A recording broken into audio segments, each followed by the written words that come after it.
La dernière fois, on a introduit la notion d'apprentissage supervisé. Rapidement, en gros, l'apprentissage supervisé consiste à analyser un jeu de données qui consiste à un ensemble de paires features labels pour construire une fonction de prédiction, c'est-à-dire une fonction qui calcule des labels Y pour des features X. Alors, présenté comme ça peut donner l'impression de quelque chose de très machine learning, digital age et tout ça. Sauf qu'en fait, l'apprentissage supervisé date d'au moins de 250 ans, à l'époque où les premiers chercheurs en intelligence artificielle et en machine learning inventèrent la régression linéaire.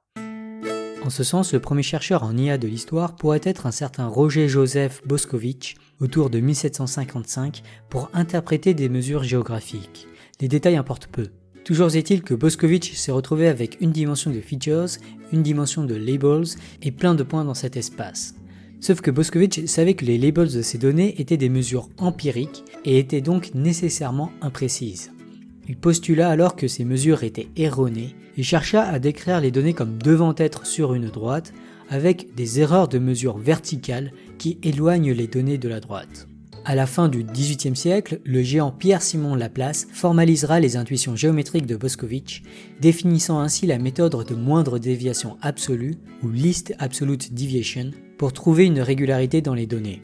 De façon cruciale, comme KNN dont on a parlé dans l'épisode précédent, l'algorithme de machine learning de Boscovich-Laplace permet d'exploiter la droite calculée pour effectuer des prédictions pour des features encore non observées. Si je récapitule, l'algorithme de Boscovich-Laplace est incroyablement simple. On a un nuage de points et il suffit de trouver une droite qui colle assez bien à ce nuage de points.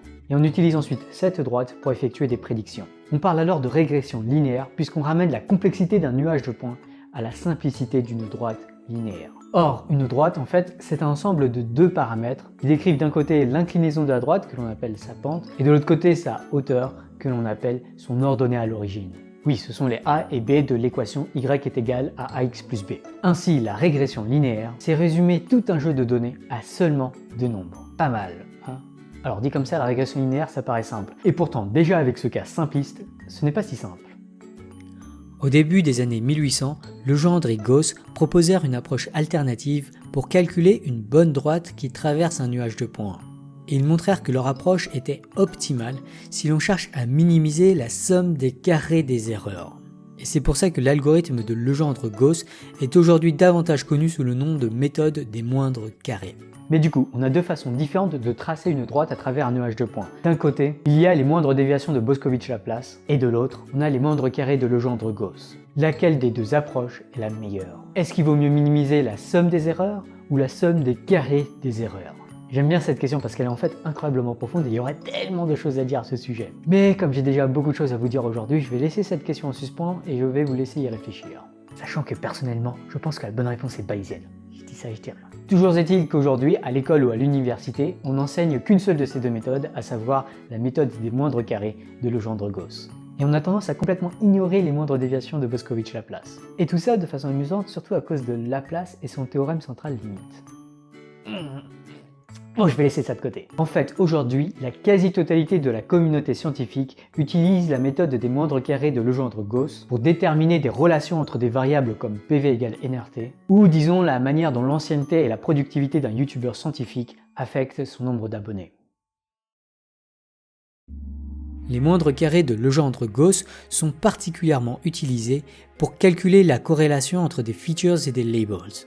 De façon grossière, la corrélation mesure à quel point la régression linéaire colle aux données. Cette corrélation est plus 1 quand la régression linéaire monte et contient les données, elle est égale à moins 1 quand elle descend et contient les données, et elle est proche de 0 si la droite ne passe pas franchement par les données.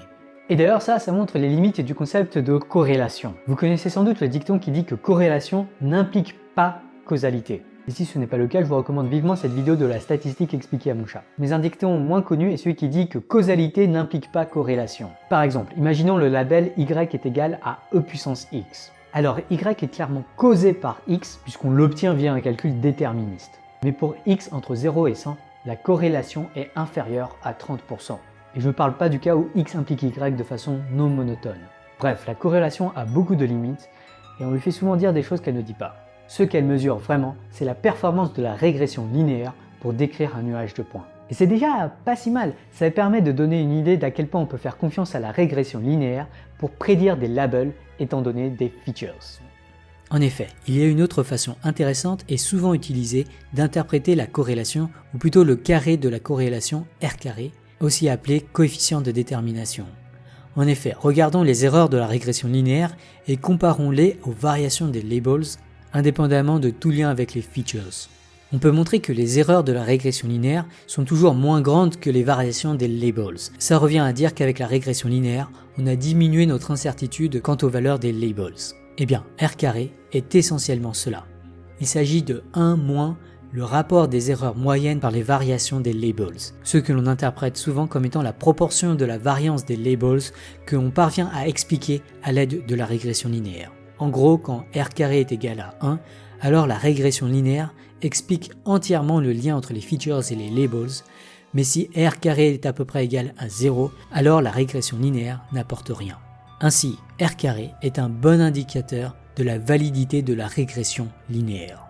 Alors jusque-là, je n'ai parlé que de droite, et ça c'est parce que l'espace des features que j'ai considéré était de dimension 1. Mais, contrairement à KNN d'ailleurs, la régression linéaire se généralise en fait très bien aux dimensions supérieures.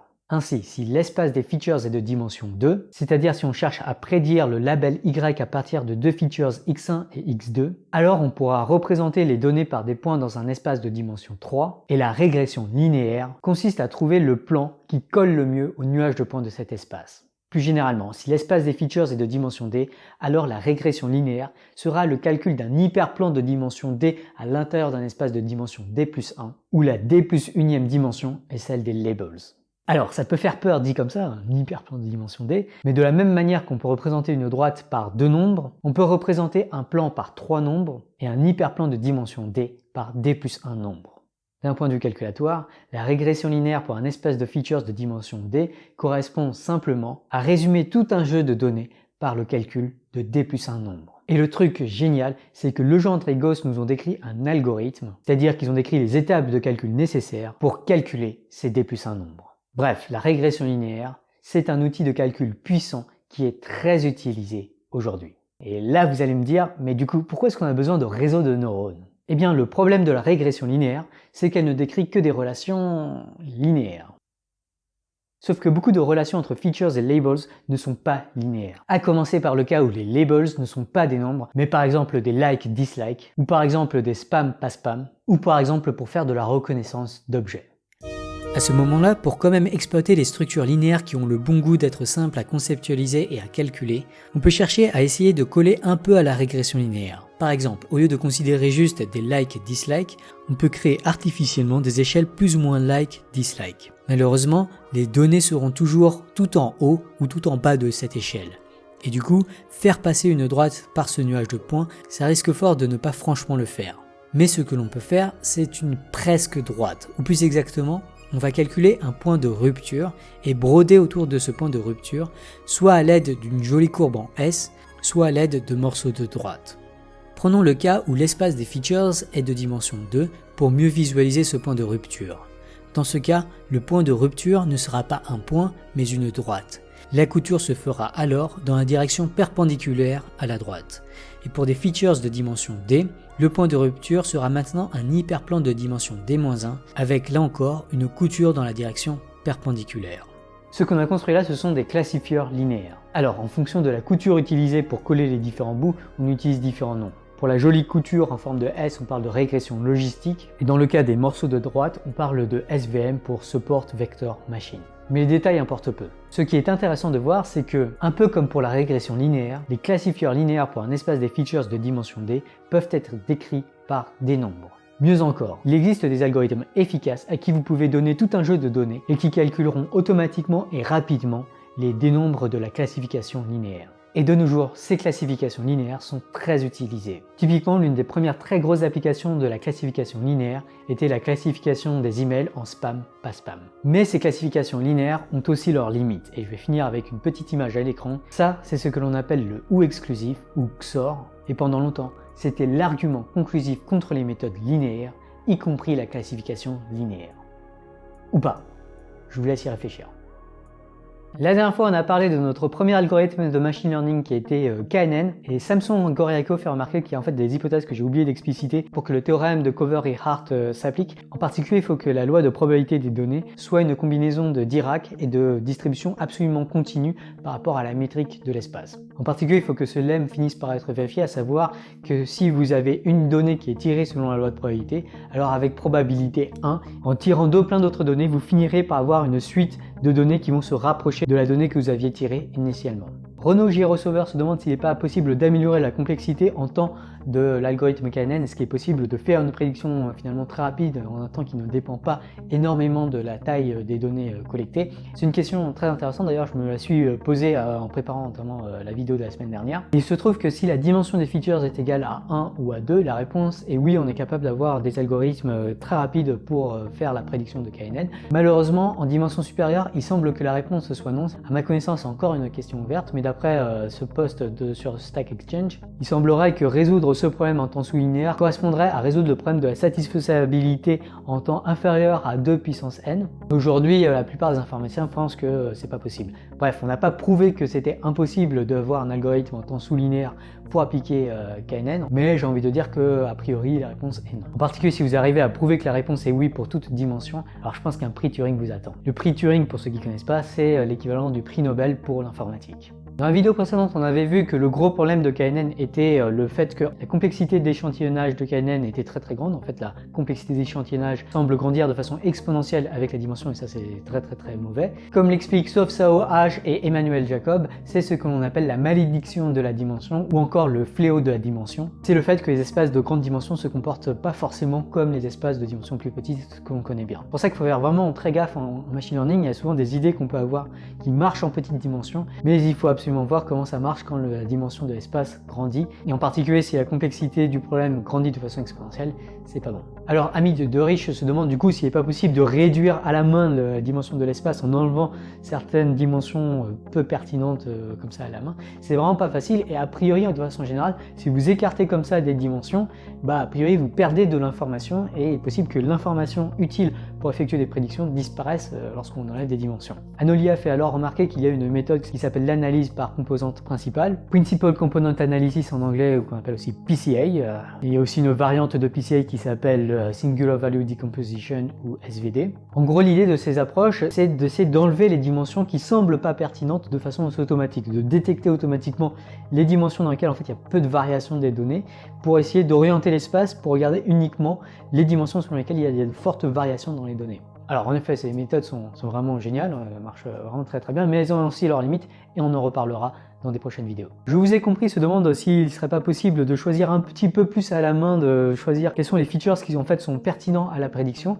Et ça, pendant longtemps, c'était ce qui était fait en machine learning. Mais aujourd'hui, le paradigme notamment du deep learning, c'est essayer de faire en sorte que toute la sélection, tout ce travail, en fait, ce pré-mâchage des données finalement, soit entièrement automatisé et qu'il n'y ait pas besoin d'une intervention humaine pour pouvoir ensuite faire des prédictions. En particulier, du coup, aujourd'hui, le machine learning, notamment le deep learning qui cherche à avoir directement des données brutes et à les analyser, ce machine learning là sera obligé d'avoir des espaces de très grandes dimensions. Et tous ces espaces de grandes dimensions, ça fait forcément appel à de l'algèbre linéaire. Donc Atomix se demande si pour apprendre par exemple le deep learning, c'est vraiment nécessaire de maîtriser ces notions d'algèbre linéaire. La réponse est vraiment oui, malheureusement. L'algèbre linéaire est vraiment centrale aux techniques de machine learning d'aujourd'hui, tout comme certaines notions de base de l'analyse et de la théorie des probabilités. Donc ça fait évidemment beaucoup de choses à apprendre. Pour l'algèbre linéaire en particulier, j'ai fait une série de vidéos sur Wandida, et je recommande aussi très vivement la série de vidéos de Three Blue One Brown. Pour l'analyse aussi, j'ai fait quelques vidéos sur Wandida, et Three Blue One Brown a aussi une excellente série sur l'analyse. Donc souvent ce ne sont pas forcément des vidéos qui sont ultra scolaires, donc c'est très utile je dirais d'avoir un manuel scolaire pour pouvoir vraiment apprendre ces choses. Je pense aussi que ces vidéos aideront beaucoup à avoir une intuition de vraiment ce qui se passe dans ces espaces de dimension, de très grande dimension, ou dans ces calculs infinitésimaux. Bref, de façon peut-être assez inattendue, les maths de prépa sont en fait souvent très utiles pour pouvoir faire notamment du machine learning. Coromon79 lâche un petit spoiler, apparemment Pentagon Papers parle pas de Pentagone. Je crois que je vais pas aller le voir du coup. Par contre, il y a une excellente vidéo qui est sortie sur Zest de Science où il parle de Pentagone et la vidéo est plutôt cool. Romain Miller et Mon compte tubulaire font remarquer que nos codes génétiques dépendent aussi de notre environnement et se demandent du coup si ça remet pas en cause la faible complexité de Solomonov du cerveau enfant. En fait, j'ai envie de dire que d'une certaine manière, la modification du code génétique par des méthodes d'épigénétique notamment, c'est en fait un apprentissage de l'environnement. C'est une façon dont l'environnement influence le code génétique et donc la structure du cerveau de l'enfant. Donc là encore, ça correspond d'une certaine manière à voler de la complexité de Solomonov utile de l'environnement pour pouvoir améliorer l'intelligence du cerveau. L'expérience 55 se demande si du coup, si on regarde toute l'évolution de l'espèce humaine, vu qu'à l'origine il y avait sans doute une bactérie très simple avec un code génétique très simple, est-ce qu'on pourrait pas dire finalement que la complexité de Solomonov de l'être humain en fait se réduit à cette complexité très simple de la bactérie initiale?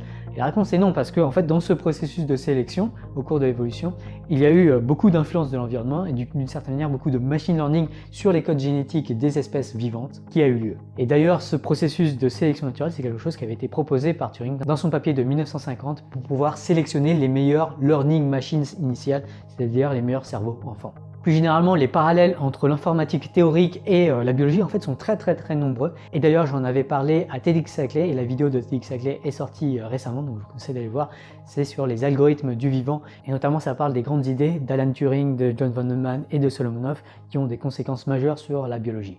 Enfin, je vais finir avec un petit bémol par rapport à mes explications de la dernière fois. Il y a un argument que j'ai sauté et qui est très important puisque je suis tombé en fait dans le sophisme qu'a souligné Turing, qui est le fait que juste parce qu'une machine est compressible théoriquement ne veut pas dire qu'elle peut être compressible de façon pratique. Et en particulier notamment si on pense à l'intelligence artificielle AlphaZero. AlphaZero, c'est une intelligence artificielle qui a battu toutes les autres intelligences artificielles aux échecs, aux jeux de Go, un autre jeu du même genre. Cette intelligence artificielle, elle n'a pas utilisé de machine learning dans le sens où elle n'a pas utilisé des données qui venaient de l'extérieur. Elle est juste partie de quelques règles simplistes de ces différents jeux et elle a ensuite fait beaucoup de calculs. Donc de certaine manière, c'est une intelligence artificielle sans machine learning, ou en tout cas sans apprentissage des données qui viendraient du monde extérieur. Et on a envie de dire que après tous ces calculs, toutes ces simulations de plusieurs millions de parties de jeux de Go et d'échecs et d'autres, on a envie de dire que AlphaZero a gagné en complexité. Donc en fait, elle n'a pas gagné en complexité de Solomonov puisque son état futur peut être essentiellement prédit de son état initial. Donc techniquement, la complexité de Solomonov d'AlphaZero après toutes ces procédures de simulation de parties est en fait pas plus grande que sa complexité de Solomonov initiale. Donc ça techniquement c'est vrai. Sauf que pour passer de l'état initial à l'état où elle est aujourd'hui, en fait le temps de calcul est absolument énorme. Et du coup en particulier en pratique, si on veut une machine qui joue très bien disons, aux échecs, alors on pourrait lui faire partir de la petite machine et lui faire plein de calculs pour atteindre l'état de la grosse machine. Mais bien sûr ce processus serait très long et du coup jouer un coup d'échec pour cette machine serait très long. Bref, tout ça pour dire que le raisonnement sur la complexité de Solomonov de la vidéo précédente, il est parfaitement juste d'un point de vue théorique, mais il a tendance à ignorer le fait que certains calculs sont nécessairement longs et les intelligences artificielles que l'on veut en pratique sont des objets qui sont capables de prendre des décisions rapidement. Et du coup, si on prend en compte la théorie de la complexité algorithmique en temps, on se rend compte que en fait, il est quand même possible pour des intelligences artificielles de gagner en complexité de Solomonov effective une fois qu'on a pris en compte le temps, de tout sans avoir de données extérieures. Voilà, c'est un petit point un peu technique que je trouve très fascinant et comme ça va un petit peu à l'encontre de ce que j'ai dit dans la vidéo précédente, je pense que ça vaut le coup que je le signale. Hey, j'espère que vous avez aimé cette vidéo et que vous allez réfléchir à ce problème du OU exclusif, le fait que le OU exclusif ne peut pas être appris par la classification linéaire. Mais du coup, comment est-ce qu'on peut faire pour vraiment apprendre un OU exclusif de façon très générale? Et bien la prochaine fois, c'est à cette question qu'on va essayer de répondre. Si vous avez aimé cette vidéo, pensez à la liker, à la commenter, à la partager, pensez à vous abonner pour ne pas manquer les futurs épisodes. Merci aux tipeurs pour leur don et j'espère que vous serez là la prochaine fois. Mais il existe encore une autre possibilité pour expliquer la corrélation entre deux phénomènes A et B.